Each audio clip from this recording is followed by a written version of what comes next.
ఆయనను గూర్చి పాడుడి, ఆయనను గూర్చి పాడండి, ఆయనను కీర్తించుడి, ఆయనను కీర్తించండి, ఆయన ఆశ్చర్య కార్యములన్నిటిని గూర్చి ఆయన ఆశ్చర్య కార్యములన్నిటిని గూర్చి సంభాషణ చేయుడి. ఏమంటే ఆయన కార్యాలను జ్ఞాపకం చేసుకోవాలా? ఆయన కార్యాలను గురించి సంభాషించాలా? అంటే ఆయనను గురించి మాట్లాడుకోమని చెబుతున్నాడు అంటే ఆయన గురించి మాట్లాడుకోవడం ఆయన ఇష్టపడతాడు. ఎవరు ఆయనను గూర్చి చెవియొగ్గు మాట్లాడతారో ఆయన చెవి అట్ట వారి పట్ల ఉంటుందని మలాకి గ్రంథంలో మనం చదువుకున్నాం, అవునా? ఎవరైతే యెహోవాను గూర్చి సంభాషించుకుంటున్నారో, మలాకి గ్రంథం 3:16 వచనాన్ని మీరు చూడగలిగితే నిజంగా దేవుని యొక్క మనస్సును మీరు గ్రహించాలి ప్రియులారా. మలాకి గ్రంథం 3:16 వచనంలో ఉంటుంది. ఏమని ఉంటుందో తెలుసా అండి? చదవండి. యెహోవా యందు భయభక్తులు గలవారే మాట్లాడుకుంటారు ఆయన గురించి.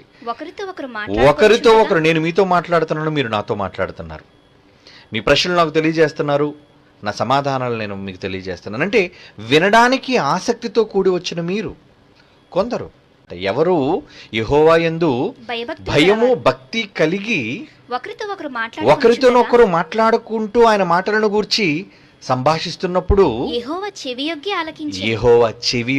ఆలకించును. అంటే అంత బిజీ. ఒక పిఎం ఖాళీ ఉండదు, ఏమండి? ఒక ముఖ్యమంత్రి ఖాళీ ఉండదు. ఆఫ్టర్ ఆల్ ఒక చిన్న స్టేట్ని పరిపాలించే మంత్రులు నాయకులు ఎంత బిజీగా ఉన్నప్పుడు దేవుడు ముల్లోకాలను ఏలికండి. ఆయన ఏలుతున్నవాడు.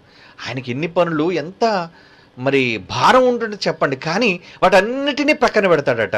ఆయన గురించి మాట్లాడుకుంటే మాత్రం ఖచ్చితంగా చెవి యొగ్గి ఆయన వింటాడంట. అవి నచ్చితే తన గ్రంథంలో కూడా రాసుకుంటాడు అని బైబిల్లో ఉంది. కనుక ప్రియులారా, మనం ఆయన గురించి ఆలోచించాలి, ఆయన గొప్ప కార్యాలను గురించి మాట్లాడుకోవాలి.